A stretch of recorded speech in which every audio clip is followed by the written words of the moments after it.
Hii ni Sauti ya Maabara. Please, kama hujasubscribe my YouTube channel, please subscribe. Bonyeza alama ya kengele ili uweze kupata notification pale tunapoposti vipindi vyetu, lakini pia usahau kucomment, kulike pamoja na kushare. Karibu kwenye kipindi chetu. Kwa majina naitwa Yasinta Vincent. Leo tunazungumzia kwa nini watu huogopa kufanya vipimo vya maabara. Leo tutazungumzia sababu 4 zinazofanya watu wengi washindwe kufanya vipimo vya maabara. Sababu ya kwanza ni hofu. Hofu hiyo imegawanyika katika makundi mawili. Hofu ya kwanza ni hofu ya sindano na hofu ya pili ni hofu ya matokeo. Hofu ya sindano. Watu wengi wanaposikia neno maabara hupata hofu ya sindano, lakini maabara sio sehemu tu ya kuchukua sampuli za damu.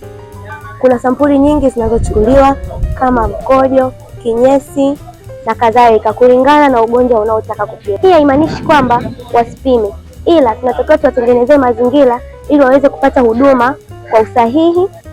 Sababu ya pili, hofu ya matokeo.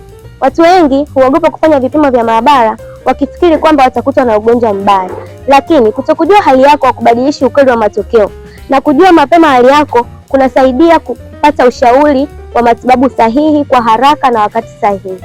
Sababu ya tatu, dhana ya kwamba vipimo ni gharama. Wengi huamini kwamba wanapoambiwa wafanye vipimo huwa wanaambiwa ili walipe gharama zaidi, lakini ukweli ni kwamba vipimo ni nguzo sahihi ya matibabu sahihi katika afya.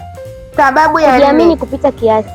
Kuna wagonjwa ambao huwa wanakuja na magonjwa yao wakijiamini kwamba mimi nitakuwa na ugonjwa wa malaria tu, hataki kusikiliza ushauri kutoka kwa daktari kwamba pima ugonjwa fulani, lakini dalili ya ugonjwa mmoja inaweza ikafanana na dalili za ugonjwa mwingine.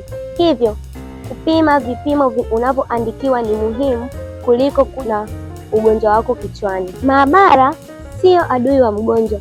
Maabara ni mshirika wa huduma za afya. Ukipewa ushauri wa kufanya vipimo, uliza maswali kama uelewi, kwa sababu elimu huondoa hofu. Na uliza kwa nini vipimo vinafanya. Naelewa wewe pia uliwahi kuogopa kufanya vipimo vya maabara.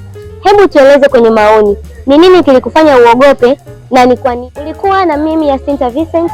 Usisahau kusubscribe, kulike, kushare, kucomment ili watu wengi wapate kuona na wapate kupata notification pale tunapoposti kipindi kingine.